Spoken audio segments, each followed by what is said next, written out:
Hello everyone and welcome back to my channel. This is Bemi for the Future channel. Good morning, good afternoon and good evening depending on where you are watching from. I'm going to be reading the news shortly, but if you have been watching without subscribing, please click the red button below and turn on notification so that anytime we upload you will be notified. Thank you. Now, coroner has recommended a review of police training after a tourist died when officers tried to restrain him. An inquest jury found today that the officers had ignored Frank Ogboro as he cried out, "I can't breathe, you're killing me." The Crown Prosecution Service will now re-examine the case. Be warned, this report by our Home Affairs correspondent Simon Israel does contain distressing scenes. 43-year-old Frank Ogboro was a married businessman from Lagos. He'd come to the UK for a wedding and was staying at a friend's place in London. What was to follow one night in September 2006 only reached the attentions of an inquest last month.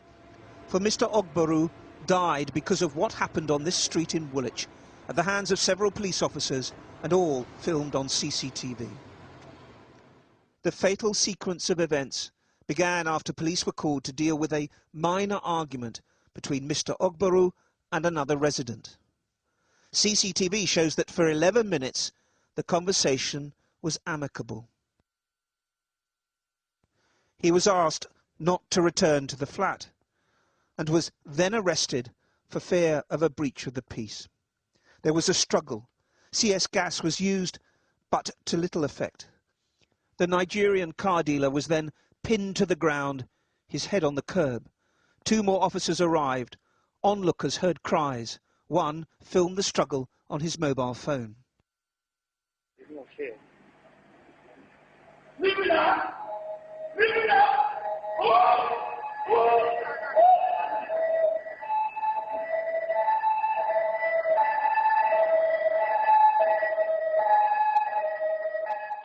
A camera directly above recorded the struggle. At some point, one officer, according to the coroner, recounted Mr. Ogboro crying, "I can't breathe, you're killing me." The officer said such complaints were a common thing when restrained. The inquest jury decided a knee was placed on his head as efforts intensified to handcuff him. In the moments that followed, Mr. Ogboro stopped breathing with 4 officers on top of him wresting control, and he never regained consciousness. The footage at this point appears to show he'd stopped struggling. One officer said he thought Mr. Ogboro was playing dead.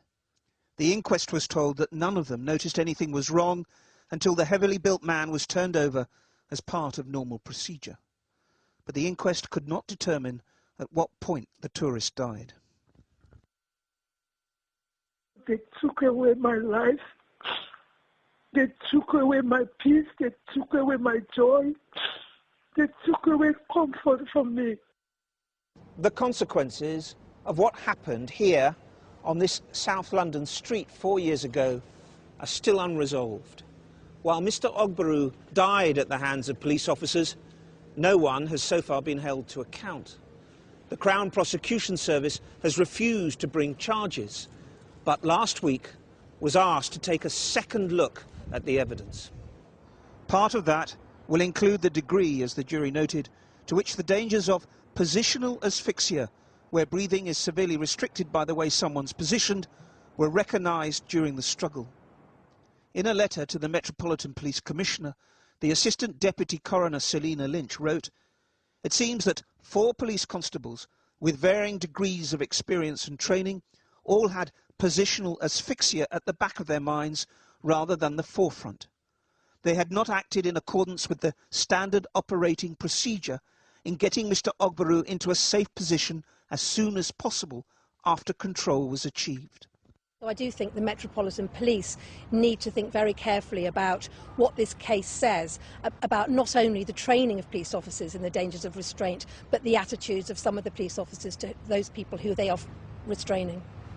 The Metropolitan Police told Channel 4 News tonight they regret the death, express condolences to Mr. Ogboro's family, and have asked the coroner for clarification on what specific aspects of training need to be reviewed.